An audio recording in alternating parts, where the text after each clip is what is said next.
May touch ng red, tapos medyo ano na siya, medyo purple. Tapos parang medyo Burgundy. very subtle na burgundy. No? Yung color na burgundy so na 'di ba, luma na. Oh, really? Like ang tawag na dyan is 'di ba yung parang pinkish? Ano yung tawag nila doon? Ano ba tawag doon? Parang purplish. Yeah. Backlash. This is your influence. Yeah, Diba? it's Kasi so beautiful. The Nag-color color- ka dati ng iba't ibang kulay. Yung may green yata, blue. So tanso. Yeah. So, My hair is so tanso before. And then sabi ko, ang nag-blue galing ako. naman niya, nag-iiba-iba. Diba? So, ginaya ko. And I'm loving my red.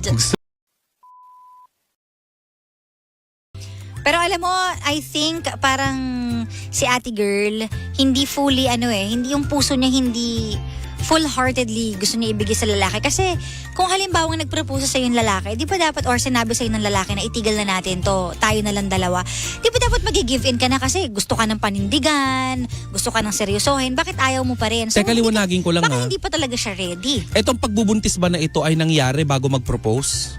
Oo, nangyari. Buntis na siya. So, nung Oo. nag-propose, sabi, buntis na ako eh. Ganon. Bumblebee din naman pala tong itong lalaki na to eh. Ay, Di ba? Bumblebee. Alam mo nang may issue kayo tungkol din sa pagbubuntis niya at pagtataksil niya. Kunong-kuno. Hindi, doon niya lang nalaman sa proposal. Mga Na to. itik kayo.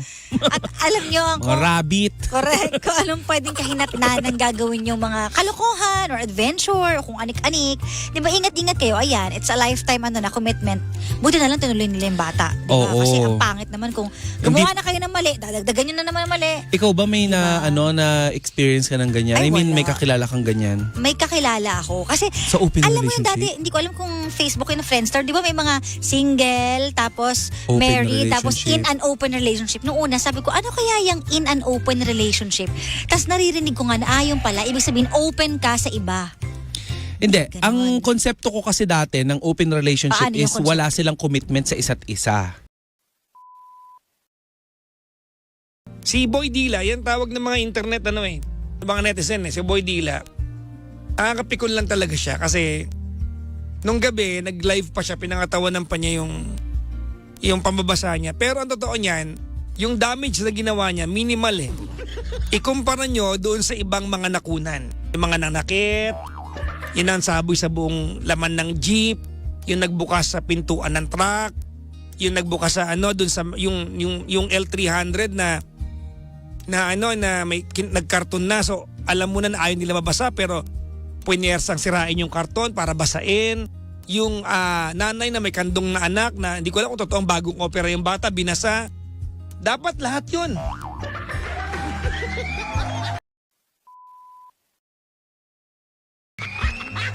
Sabi ni Angela, si PPJ hindi pa naka-move on. Actually, hindi ako maka-move on hanggat hindi na ihaharap sa publiko yung mga bobo na yon. Oo. Ang saya-saya ng Wata Wata Festival eh. Sila sumisira eh. Sabi dito ni Escobar, bakit pa naidila ka rin? Boy, dila din ako. Makasabi naman ng boy dila.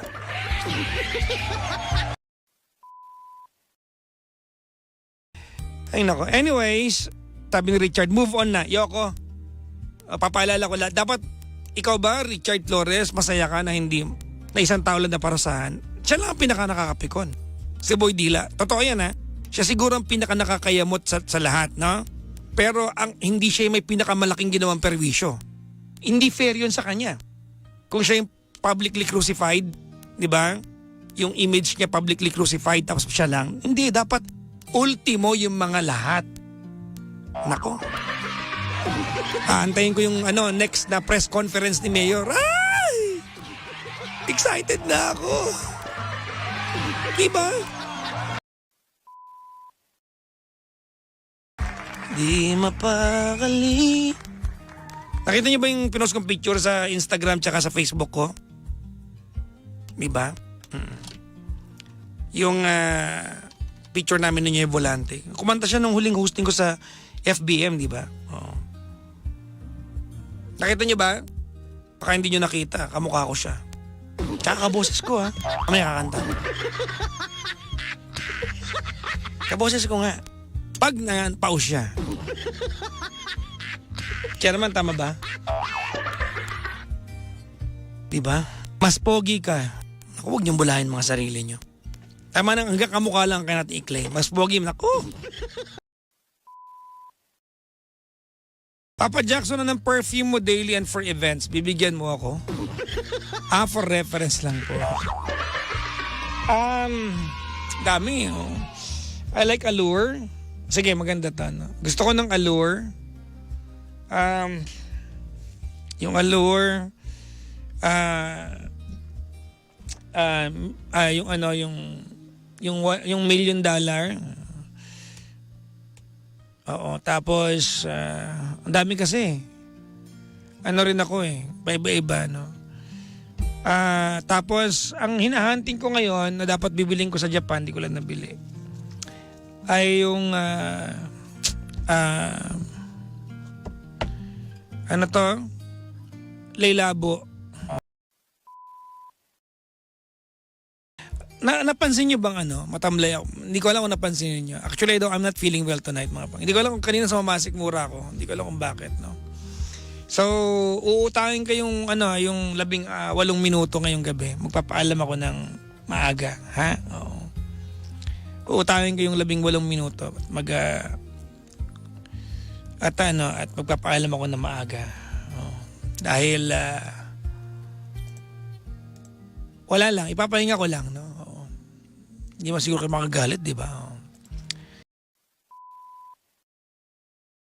Ayun talaga at feeling ko fulfillment ng buhay ko yan yung magbabili ako ng ito yung plano ko sinabi. Ito na-share ko kala Miss Alma lang to nung nag-meeting kami.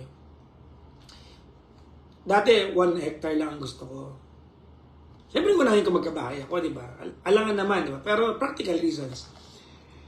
Pero pagkakaya na 2 hektarya ng lupa, tapos babakuran ko yan. Tapos magre-rescue ko ng animals.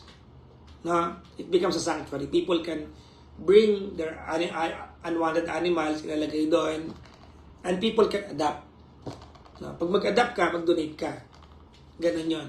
Parang binibili mo yung adapt mo, pero in form of donation. Kasi para tumakbo yung sanctuary. Ako, I want the littlest things in life. Ngayon, no? Wala na akong mapatapos ko si Klong, makapamasyal kami ni Gandang Kara, kung saan-saan.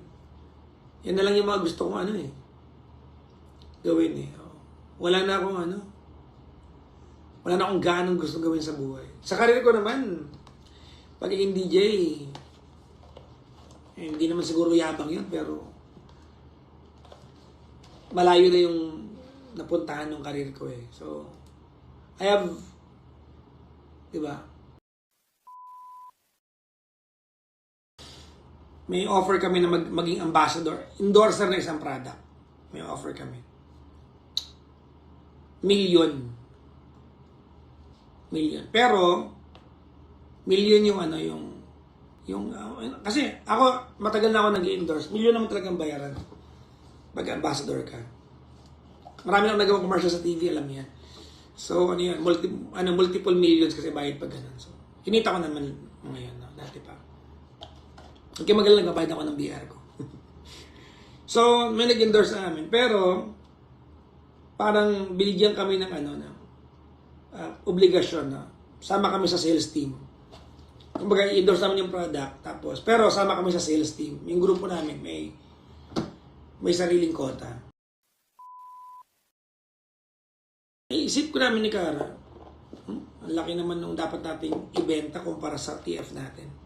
Tinanggihan namin, pikit mata namin tinanggihan. Si Kara, hindi rin mukhang pera yun Parehas kami, kaya gusto ko galing ni Kara May toyo lang yun, pero mabait yun.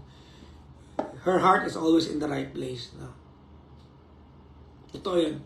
Tinanggihan namin nag-usap. Sabi namin, gawa na lang tayo ng product natin, benta natin, at least product natin. Napaisip ako, sabi ko, pwede naman, pero pag pinuhunan ko yung pera ko sa bangko, ano akong pera? Ayun yung kwento nun Mas di mahal kayong product. Diba? Hindi mo alam kung maganda sa panlasa ko, magugustuhan ba ng bibili balang araw? May bibili ba? Ilang buwan yun? At yung lahat ng buwan na yun, syempre nailabas ko na may emergency fund ako, pero nailabas ko na lahat ng pera ko halos. Imagine mo yung stress ko na walang magkakasakit ha. Kasi may magkakasakit, yung emergency fund lalabas, walang maiiwan. Wala. Hindi ako maluho eh. So, chill ako pero walang magkakasakit sa atin. Dahil pag may nagkasakit, naku, magbebenta ako ng anong pwedeng ibantang bahagi ng katawan.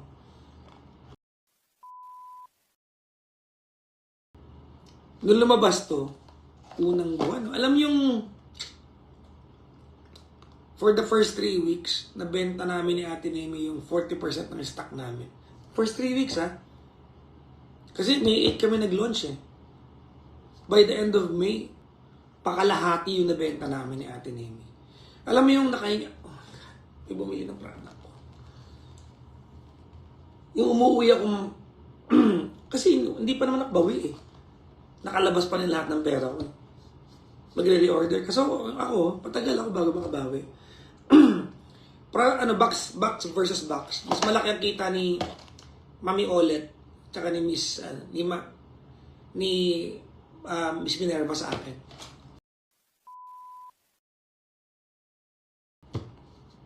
So, proud ako dito. Kasi maliban sa maganda yung product, yung kwento nito, malala.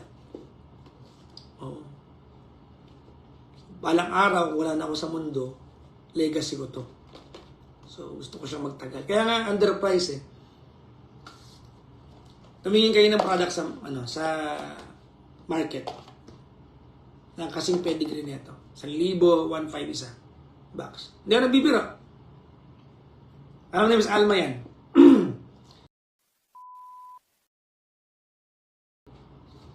Papa Jackson, diyan kita hinangaan. Sa sipag mo sa buhay, nasundan kita. Thank you. Minsan, dahil walang choice, masipag tayo sa buhay. Ako wala akong choice, kundi maging masipag. Hindi ako pwede maging tamad eh. Ang dami nakapatok sa balikat ko eh. Ang dami. Oo. Pero gaano man karami nakapatok sa balikat ko, times 4 mo kay Kara. Kung nabibilib kayo sa akin, mas mabilib kayo kay Kara. Iba yun. Oo, bilib ako dun sa nun. Sa resilience nun. Kakaiba yun. Malala.